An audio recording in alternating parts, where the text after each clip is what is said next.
Hi, Mahima.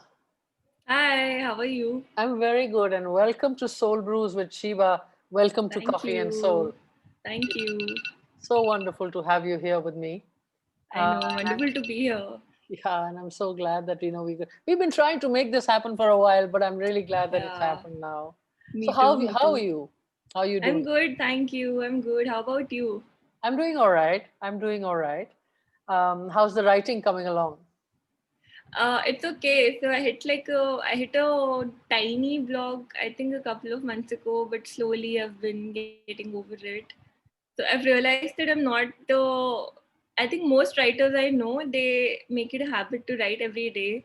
So they will treat it as a job, like a 9 to 5 thing. That okay, I'm going to sit at my desk and write. I tried that, but I couldn't do that. So I think I'm just like now trying to write whenever I can and find the time. So I've switched to writing in the notes of my phone, and I realize I've been writing more. So yeah, slowly Whatever getting there. works, isn't it? Whatever Yeah. works. Yeah, that's fantastic. So, Mahima, I would like to welcome you with this cup of coffee, and if you can just Yeah. pour a brew, and here's me pouring out my cup of coffee. Yeah. That looks really good. Yeah, it is a good cup of coffee. Yeah.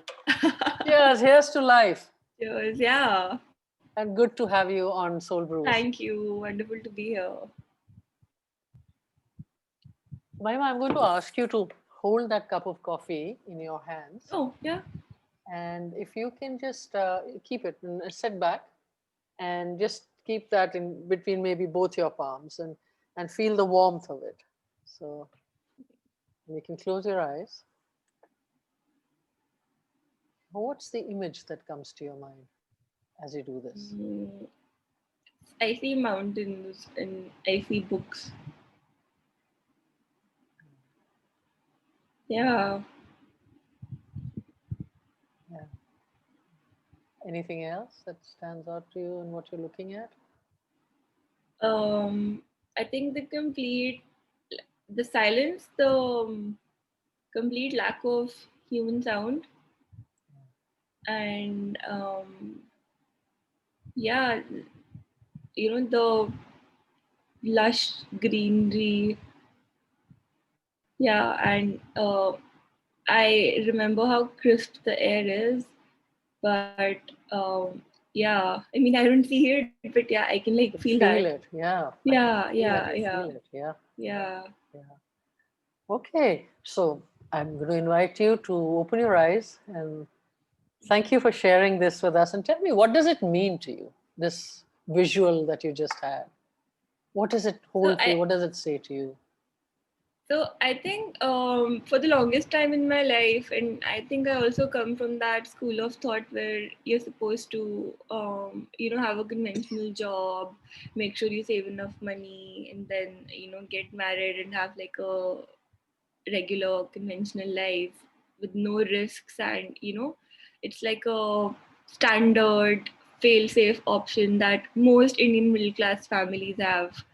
So yeah, so I remember that when I was growing up, I wanted to study English Mm, because I wanted to study writing, but it was obviously not a very mainstream option back then. So mm, either we mm. would study science, like we would study engineering or medicine, or What did you worst case study? scenario, I'm going to study, call it the worst case scenario accounts. Yeah, I did engineering. You did So yeah, engineering. most high school friends I have, they're either doctors or engineers. So Mm, yeah, I did that. Got placed into a job, started working right away, and yeah, I mean, I pretty much followed that same trajectory. But I think there's a part of me that just could not, give up on the not just the writing bit, but the mm, bit that I wanted to do something else. I wasn't doing enough. I'm not happy here. mm, I felt like I was doing the bare minimum. mm. So that kind of pushed me to quit my job. So this is When back. did you quit your job? Yeah, I graduated in early 2014. Then I Mm, quit my job in December 2016. So I worked for almost 3 years. And I came back home and I thought, I'm just going to, take a gap year, mm, which is again a very foreign concept for Indian parents. yeah, so I thought I'm going to take a gap year and just travel and figure out what I want to do. But I remember like the first week of me being at home, my dad was like, "You can't sit at home; you have to work." So I started working with him. Mm. So he owns a bunch of apple orchards in the Himachal. They've been in the family for generations. Mm. So I started going there with him to help him out with work and logistics and stuff like that. And I remember one day I was just sitting there and reading a book. So imagine there's this valley, there are no people around, it's in the middle of nowhere, Mm. and there are like tiny apples growing on the trees, and you're sitting in the sun reading a book. I remember being Wow. so in awe of that experience and being so, I just remember being there in that moment and thinking that, okay, this is what I've always thought life would be like and how wonderful it is to read. And funnily, the immediately next thought I had was, okay, how lovely it would be if people can come here and do the same and write. Wow. Because yeah, so I think that I consider that moment to be one of the most defining moments of my life. Just like sitting there under the sun and thinking that, okay, if I can be here and read, like people should definitely be able to come here and write. So yeah, that's pretty much how it began. Wow. And so this visual that you have is evocative of that defining moment that you kind of Yeah, it decided what is. you wanted to do. And Yeah, it is. mm, mm. And now that you've done that, when you talk about it, to say that you so it would be great for people to come and write here or be here or whatever. Do you do something about that also, Mahima? Is there something that you have enabled for people to come and experience that? Yeah, a few. So I had like the regular roadblocks, right? What do I do about this? How do you actually implement an idea? Like you might think you have the world's best idea, but then how do you go about bringing that into practice? Mm, So I struggled with the same questions, and so again, this is funny. So what my father used to do, like in the late 90s and early 2000 was, he had a bunch of friends in France, Denmark, and Germany, and they used to come to India to that orchard for trekking trips. So they used to go on these lovely trips, and back then it wasn't commercialized mm, trekking in Himachal, mm. so there weren't any people. So imagine just like climbing up mountains and like exploring those areas where nobody has been, and you're Wow. just like going to villages and spending time there, and there are no tourists like hounding locals and stuff like that. So he used to do that, and I don't know how he's like subconsciously passed it on to me. So I realized that what I can do is I can get people to come to this place and write and facilitate writing, because I'm not saying this to fish compliments, I'm not being modest, but I've always thought that I can't write, so I should do the best next thing, which is to facilitate writing. So I think that sort of gave birth to the idea of having a writing retreat. Wow.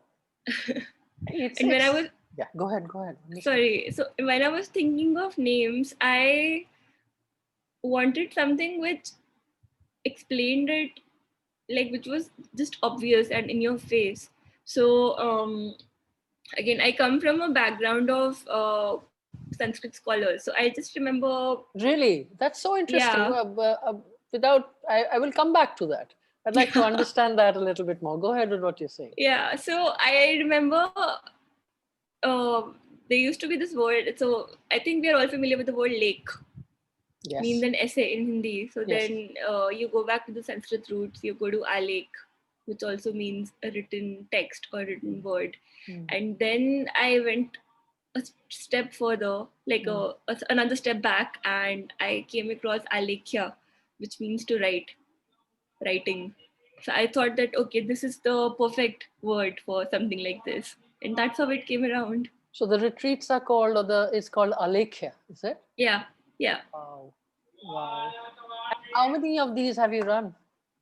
So we've done 4 till now. Yeah, we were planning to have another one this fall, but COVID happened. But COVID yeah, happened. Yeah. yeah, but yeah. So the whole idea is to make it experiential and not those, and not like a templatized version. Sure. So when people come there, they own their time. We will schedule maybe one workshop in the day with a mentor or a published author, or an editor from something like Penguin or HarperCollins, and we'll have like some peer review sessions in the evening where you're sitting with other amateur writers and reviewing your work.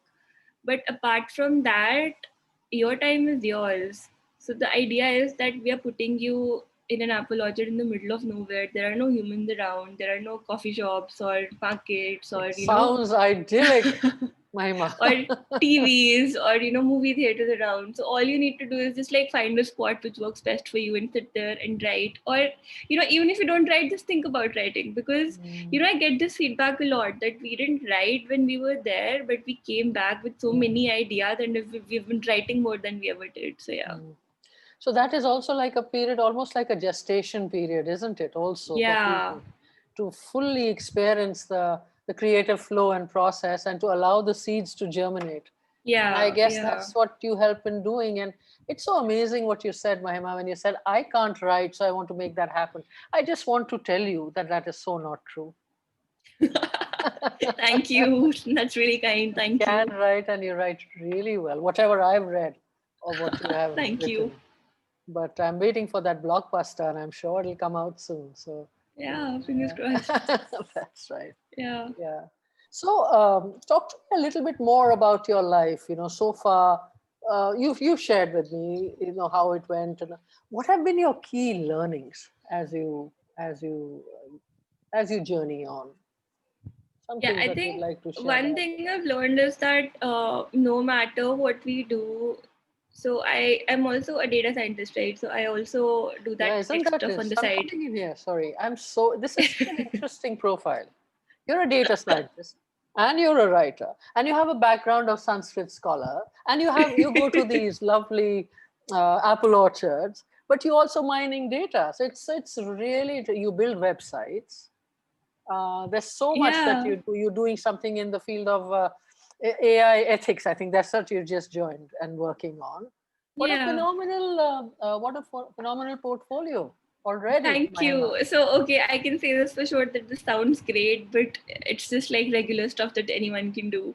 But I mean, so, when you talk about my key takeaways, what I've realized is that, okay, be it tech stuff, like even if I'm mining data, if I'm organizing the retreat, if I'm trying to write, like anything, I think, irrespective of what you do, I've learned that it's extremely important to be mindful of other people and how they feel, and in general be aware of your actions.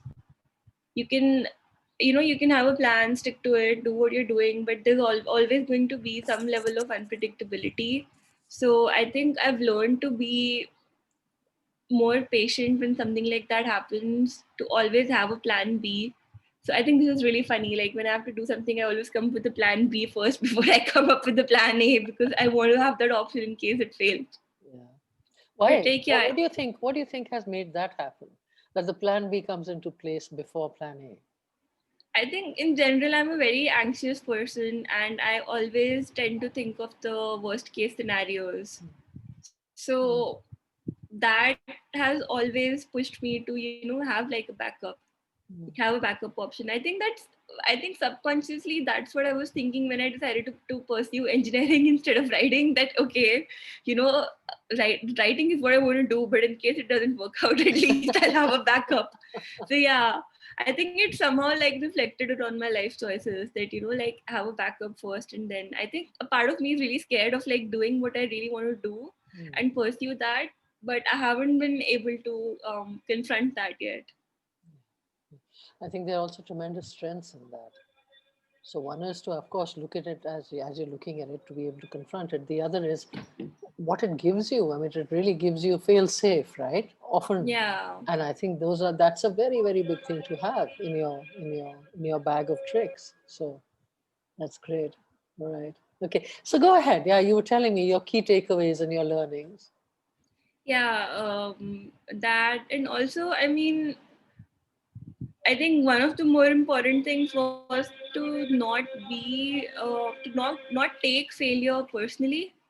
because you're attempting something. It's statistically impossible that you will not fail. Hmm. Hmm. At some point you will. It could be like a small failure, a big failure, anything, but at some point you will fail at something or have a setback or something like that. So I think I've also over this journey learned to sort of manage my response to that, in terms of like not taking it personally, Hmm. thinking it as something which can happen. It can happen to anyone, and how to just sort of move on, learn from it, and then move on to the next thing. Because I remember when I was younger, this was a really funny example. So there was some like there's some art competition, and I write with my left hand. My handwriting is horrible, and I'm really bad at art. But like when you're kids, you want to do stuff. So I was like, okay, I'm going to participate in it. And they had to shortlist people, and I obviously didn't get shortlisted. I think I must be like about 10 or 11. And Hmm. I remember being so disappointed. I still remember it to this day. That feeling of, oh my God, I didn't get picked. What do I do now?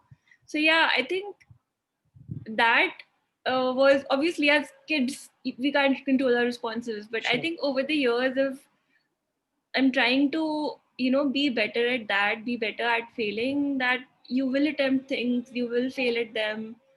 How do you recover from that, learn from it, and then move on to the next thing without losing perspective of the big picture? That is beautiful, because obviously that is what is leading you to support so many people. I remember this line from it's a ghazal by Jagjit Singh, which he says, "Har kadam pe gire, gire, Hmm. हर कदम पे गिरे गिरे गिरे मगर सीखा कैसे Wow. गिरतों को थाम लेते हैं." Wow, I think that's So beautiful. yes, and I think when I hear you speak, I find that that's something amazing that you bring, Mahima, because what you're saying, and you're talking about to say that this thing about failure, but as a result, you are then creating a crucible for people to experience success, right? Yeah, And I find that is really powerful. I never thought of it that way. Yeah, I mean, it's always yeah, been like, okay, you do what you're doing without thinking of, like how big or small or important it is. So yeah, yeah, yeah, yeah, but yeah, that's a really nice way of putting it. Thank you. yeah. No, it's a joy to share this thought with you. Um, if I was to ask you, the adage that you live by, or a metaphor for life, what do you think that would be for you? You could have many, or you can even tell me a few, but some things that really stay with you. Um, I don't know. I mean, I don't know if it can be a metaphor, but I mean, I don't remember anyone teaching me this, or like someone telling me this in specific, but I remember I've always wanted everyone to be happy, in terms of like not me making them happy, but like my actions impacting people in a way that doesn't make them sad or doesn't take anything away from them. So Mm. being mindful of how my actions impact others. So I can't think of a metaphor. I mean, mm, I don't know. I think it could be like, okay, a river would be a little intrusive. I think, I don't know, maybe a waterfall, just like harmlessly Mm. falling, and then like, being the Mm. source of water and not really coming in the way. And yeah, like pleasant to look at from a distance. And yeah, I That's mean that. beautiful. That's beautiful. That's really Yeah. beautiful, Mahima. Mm, mm. So it's like a waterfall that you, yeah, mm, yeah. And if I was to ask you, what are some of the gifts that you received that have shaped you? I think first would be, recently, like over the years, I've become acutely aware of the privilege I have in terms of, being born in the right family, and, Mhm. having the resources to, support my passion, instead of, having the pressure of living from paycheck to paycheck and supporting a job.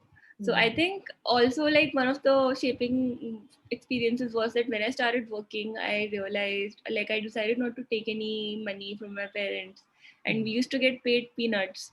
And um, I remember how hard it, like for 3 years, it was so hard to budget everything.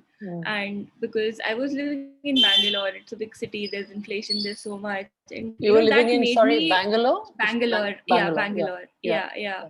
So, and then I remember like learning the value of money in terms of spending on things which are absolutely essential. And I think that sort of shaped, that whole experience shaped me into a minimalist in terms of, you know uh, just to give a very like tiny example, that okay, having only the amount of clothes that I need and nothing extra. So I think I have like about like 8 or 9 t-shirts, that's it. And I'm not like bragging or showing off, but it's just that I feel I need to have only the amount of stuff that I can use and or I have use for. I just don't want anything to just sit decoratively around me. Like everything needs to have a purpose, and there's absolutely no need for me to waste not just money but like even energy on stuff that I don't need. So I think that's been like a one of the key takeaways, that just being like I think also like because I'm trying to be less capitalistic, like just like control the amount of resources I consume, and yeah. That is just so inspiring, Mahima.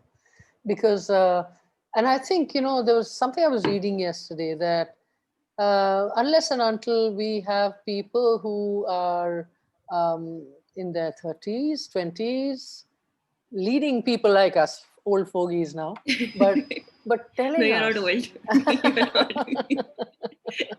but just to tell us on their lens of life, looking at it, because I do believe, and I remember writing a comment on that, I do believe that we need to be handheld into the future because it's so dramatically different. It's growing in leaps and bounds, right? And so if Yeah. people like you take us by the hand, and I mean it metaphorically here, that and just show these other ways of being, I think it would be of such great use to humankind as such. And yeah, and that is the thing of tomorrow. What's your sense of this when I speak about this? I think I mostly agree, but the bit I disagree on is the hand holding. I mean, the onus cannot be put on just one stakeholder. I believe it has to be like a collected effort, a collaboration, because nothing can replace the experience and wisdom the older generation has. We just need to have a active exchange of ideas. Mm, mm, I believe. I mean, we exchange ideas, we talk about things, and then we reach a conclusion on what might the best approach be. It mm, could be something I suggest, or it could be something you suggest. But I think what's essential is to have that dialogue and keep that channel of conversation open.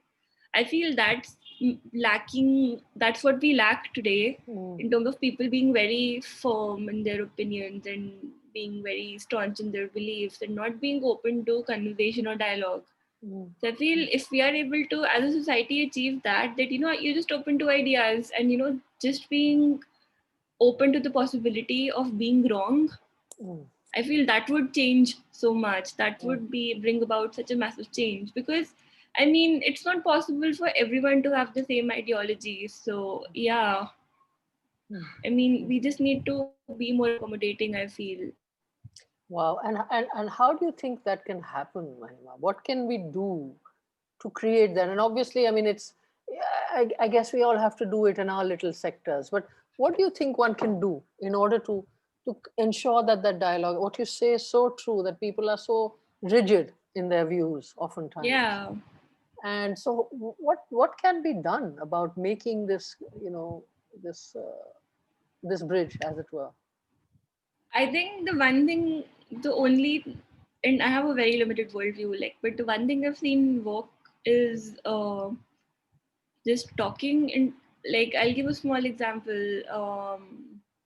So you know how we have these WhatsApp forwards, Mm, and sometimes we will get complete nonsense on them, like stuff which isn't true or fact Yes. checked Yes. or stuff like that. So I remember my parents being completely enamored by them, and just like going by whatever they find and see and then talking about it, and at times like even taking it by face value. Hmm. So I remember always arguing that, okay, don't do that, don't Hmm. believe them and stuff like that, don't watch them. And then even when I went and did a postgrad in data science. Hmm. So I remember telling them that, okay, I'm studying fake news, I know how it works, Hmm. and they still didn't believe it. But I think the real change happened when my sister started talking to them, because I think she's way more stubborn than I am. Hmm. So Hmm. she would talk about it every day, after every night after dinner. She would be like, okay, this is what's wrong with it, this is why you shouldn't do it. Hmm. And I think slowly over a period of like, I think I would say 6 months to 1 year, you were like able to convince them to not take things at face value, Hmm. especially the news or the TV they say, Hmm. and to Google stuff and fact check stuff and Hmm. then make up their mind. Hmm. So Hmm. yeah, I think that's like a very small example of like persistent conversation of not giving up. Hmm. So the other person is not open to listen to you, is not open to change, but you still keep on trying and talking. And I think at some level it will make a dent, even if it's like after 6 months to 1 year, but it will. Yeah. Almost like a battle of attrition, no? And Yeah, it is. Yeah. That's a really good way of putting it. Yeah. and this is on the positive side, it's like Yeah. going at it relentlessly till people Yeah. listen and understand what is the new reality. Yeah. Because what you said is so correct. It's so easy to get trapped into this, no, into this loop of picking up Yeah. these things. And yeah, absolutely right. And I hope more power to you, Mahima. I hope that this Thank kind of you. extends not just to your family but elsewhere. To say just keep going at it so that people will listen. And Yeah. yeah, and I think there's a brigade out there that can really make this happen. So Yeah. that's yeah. Go ahead. You were saying something. Go ahead. I mean, like the only problem I see with this brigade is that, okay, like I'm a part of it, Yeah. but sometimes I feel we just tend to be very not intrusive. I'm looking for the right word. Like, there's like being relentless in a good way, and then there's just like badgering and non-stop badgering. And, I feel at our end, even we fail to listen at times Sure. because, yeah. So again, I think that brings me back to the same thing, that I feel there has to be an open dialogue that flows from both ways. Yeah. Yeah. Yeah. And I think that is the thing that influences the course of history in any case, is being able to dialogue and Yeah. and also making these bridges together. Absolutely. Yeah. Um, Mahima, if I was to ask you to flash forward, yeah, Yeah. say even 15 years from now, right? And what is it that you would have liked to have done? So if you were 15 years ahead, if you're talking to Mahima of today, 15 years later, what is it that, how would you have expressed your uniqueness? That unique lens of humanity that you wear, there's no other Mahima Sood. What would she be saying to you right now? um, to keep at it basically, Mm. because I suffer from periods of intense self-doubt that I'm not doing enough, or maybe I'm wrong. I managed to push through them, but it's Mm. obviously a hard time. So Mm. yeah, I think one advice I would like give myself would be just to keep at it Mm. and just have an open mind. Absolutely, that is so Yeah. powerful. These things they seem very easy to say, but they're so difficult to actually to keep at it, is Yeah. something that is. And how would you describe your gift to humanity as such? Because I believe every one of us is carrying a gift. What do you think yours would be, Mahima?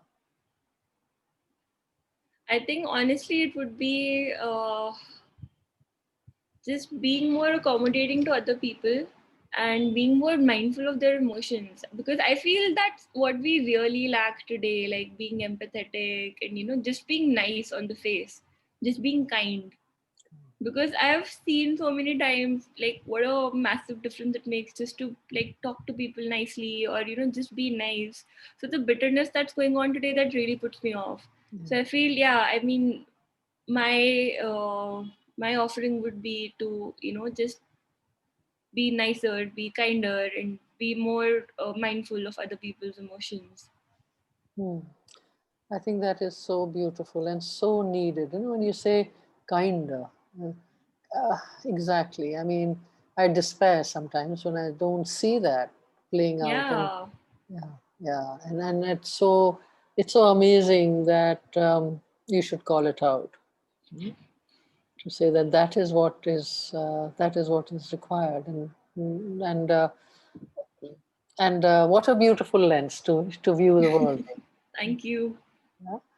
Um, Tell me, what kind of value do these kind of conversations have for you, like a I soul mean, brew like this? yeah, like I was about to bring that up because, like just going back to a couple of minutes ago when we said about having an open dialogue and, just being open to new ideas, that's where I feel something like Coffee and Soul and the Soul Brew conversation fits in perfectly, because this is a platform for exchange of ideas between people who do completely different things. And we are trying to find some common ground and connect with each other on a level which is not superficial.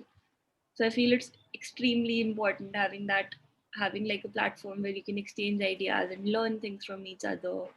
So yeah, that's my yeah, that's one of the things. The other thing is that having a conversation like this, it makes me, it's different if I'm sitting and just thinking by myself, Mm, but it's different when I actually say those words out loud and I am talking to you, because then I can hear my ideas, and then I can also intermittently get some feedback from you, so I mm, know that whole thing between theory and practice, yeah, that sort of yeah, comes into play, that okay, it's different just thinking by myself and thinking about it, sitting by myself and thinking about it, but it's different actually talking to someone about it, and then getting to see how it sounds like and how doable it is. So yeah, absolutely. that's why I feel something like Soul Brews is so important, because we have different people, and we are different people, and we bring different things to the table. So Mm, we just mm, need to be more receptive to those distinctions, and just see what we can learn from each other. absolutely. And what you said is again so meaningful in terms of what this does. Um, Anything else you'd like to tell us? It's been such a joy to talk to you. I Anything know this else? was such a fun conversation. I mean, I would really love to know how you came up with the idea of Coffee and Soul, and not just that, but even something like these soul brews and these conversations that you have. I would love to know the idea behind it, the thought behind it. Certainly, I mean, we can, and definitely, I'd be very happy to share that with you. And well, actually, to take a quick minute on that, Yeah. it was really something that got influenced by. I was sitting in a coffee shop and looking at people, and there were some very, very interesting faces, sitting with their cup of coffee and looking out into the world.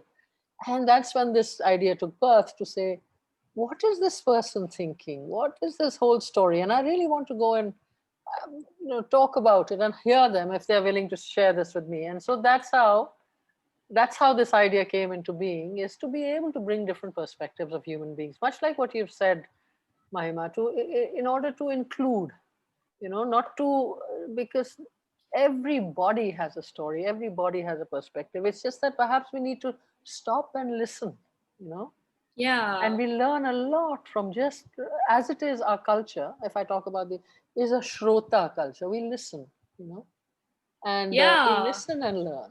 And so somewhat Hmm. I feel that there's a place for that. But before that, I want to ask you about this background of Sanskrit scholars. I told you that I'll come back to that, and I don't want to Yeah. So, so yeah, I mean, So my father's side of the family, so especially his aunt, like his my grandfather's sister. So she was like before partition. So there was a university in Lahore, a Hmm. Punjab university there. So Hmm. she studied there, and like this used to be one of her childhood stories that Hmm. they used to conduct these all India, like the undivided India exams, entrance exams, Yes. and for Sanskrit, and they used to do something called a Prabhakar back then. There was Okay. no MSc or MA, sorry, not MSc, but like a BA or an MA in Sanskrit. So it used to be something called Prabhakar. And Hmm. I remember like my grandmother and even her and even my father talking about it that, when the results came out, uh, they were talking about the results of Prabhakar and they drew the sun and they were like, okay, they were talking about Suraj ki aat kirne, like 8 beams of the sun, and she was one of them. So they had like Wow. kind of spoken about the eight, like I think not toppers, but like the best students Hmm. of that cohort of Prabhakar. Yeah, but she was a poet. She was a writer. Wow. I remember she used to fill notebooks and notebooks of poetry and stories. Every time she used to go to holiday, she would come back with 3 to 4 stories. I remember she used to go to Dalhousie every year for 1 month, and she used to come back with like four to five short stories and I don't know, at least 10 poems. Wow. So I That's think she was one of the prolific. first, yeah, that she was one of the first writers I met. And also, so I come from a very small town, Hoshiarpur in Punjab. Yeah. So Oh, she opened the first private school here in the 50s. wow. And I think from my father's generation, most most doctors and engineers and IS officers who came out of the city, they all went there. So she had a very modern view when it came to education in terms of it being interdisciplinary, and she tried to implement into practice with her school. So yeah, Amazing. I remember she used to teach me Sanskrit when I was a kid. I remember I memorized the 12th adhyay of Gita when I was a kid, Wow. because because she was Amazing. like, okay, this is the smallest one, so yeah, this will be the easiest for you to 11th or 12th. I could be wrong. Yeah, the Hmm. smallest chapter in the entire Gita, so it's going to be easy for you to remember. So yeah, she used to, she taught me Gita, and she used to teach me Sanskrit. Over the years, I feel I forgot. I never practiced it enough, but now I like last year I started going back to it and I'm learning Sanskrit again because I want to read and write in it. I feel it's like linguistically it is so important to know that language if you really want to study our, the ancient scriptures and texts that we have. You are truly inspiring, Mahima. Truly Thank you. inspiring. It's so wonderful to hear this from you, to say that this, this resolve about going back and studying that is exemplary, and therefore I think this is where this value of these conversations for me is, that what you're doing reaches out to so many and maybe influences some others to step on these different paths that people like you are taking. So I hope I can do that. But yeah, I mean, there's also so much to like. This was such a like joyful conversation to have because I could, again, like what I said, like sitting and thinking is different, but like when I was speaking out loud, it kind of like it made mm, more sense to me as well. And it's kind of like it's a strange kind of validation that I got, that okay, what I'm saying actually does make sense. So mm, yeah, I mean, yeah, I absolutely like love this. yeah. So thank you for So having me. it's a pleasure, and thank you so much for coming on to Coffee and Soul and having a soul brew with me. It has been truly fascinating and very inspiring to have you in this conversation. Thank you so much for sharing yourself with us. Really deeply appreciate it, Mahima. And Thank you for all the having very me. Thank best. you for having me. It's a pleasure. Thank you so much. Thank you. And I'm Stay looking forward to like hearing more of Soul Brews and yeah. lovely, lovely, and let me know what Yeah. you think of them. Yeah. All right. Thank you so much, Mahima. Thank you. Stay safe, stay well.